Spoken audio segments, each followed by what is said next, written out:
So Katja, can you tell a little bit about yourself?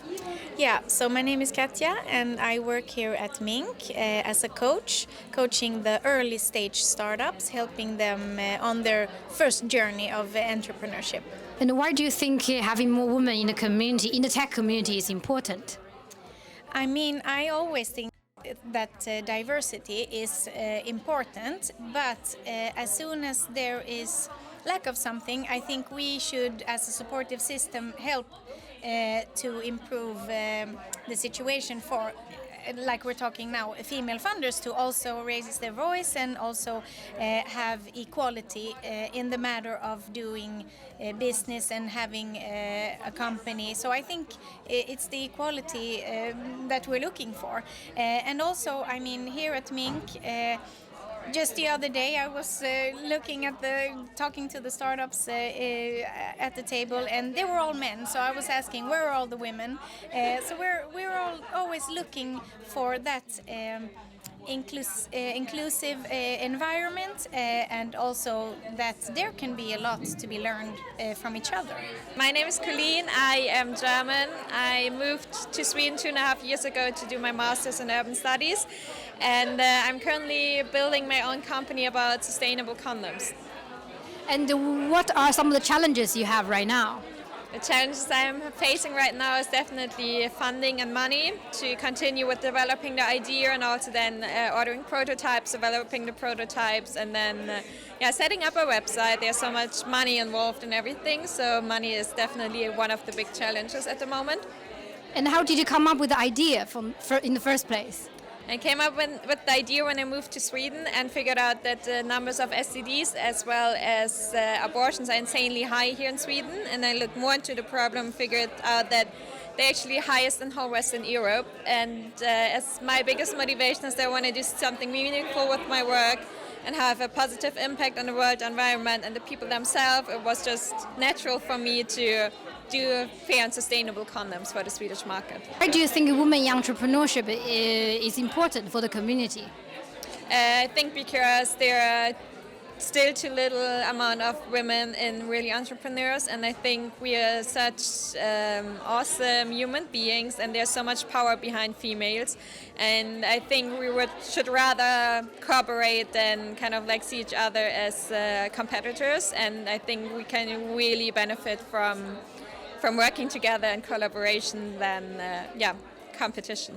My name is Irene, and I'm actually the solo founder of Go Circular, which is a skincare brand here in Malmö. And what does your company do? We manufacture high-quality skincare products that are good for people's health and the planet. And we focus on upcycling and implementing circular economy within the entire organization structure. And how did you come up with this idea? Actually, I initiated the idea when I was still a student at Malmö University. I was a master's student, and I had the ambition to change the industry, cosmetic industry, and work with upcycling. And why do you think women in entrepreneurship is important? I think it's important to have representation, diversity, and also get inspired by other women who are achieving things that you would like to accomplish, and actually to have some sort of inspirational role model or someone to look up. Nice.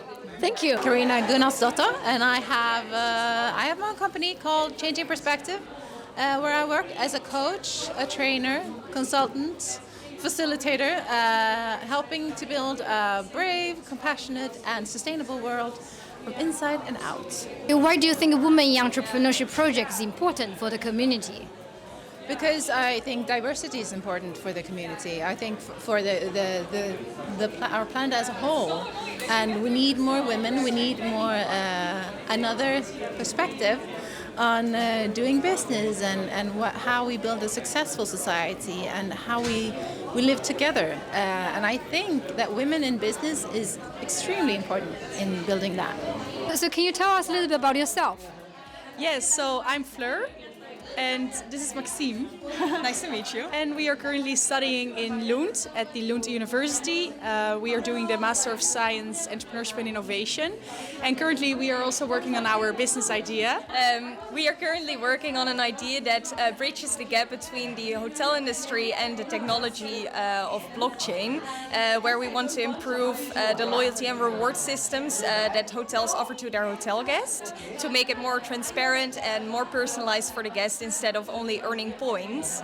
So that's what we're currently working on. Yeah. And what are some of the challenges you have right now?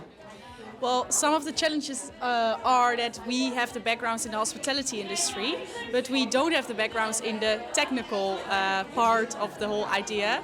So currently we are looking out for technical people with the skills that we are needing in order to execute the idea, and that's one of the challenges that we are facing at the moment. And I know you're doing a very interesting thesis on female entrepreneurship.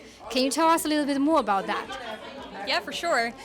We are actually here today to meet interesting female entrepreneurs that are going through their process of being an entrepreneur, and we are interested in finding out what kind of challenges they are facing during this process, because it is not only that females face financial struggles to get financing or investors on board, but also relational problems with their family demands or the characteristics that might change due to them working in a male-dominated environment. So we are very interested in that, since also entrepreneurship is considered as something that is a male thing, even though we are studying entrepreneurship, and the rate of females is currently higher, and I think that rate is also only growing since a few years. So that is very interesting to look into why these challenges are still a thing in 2022.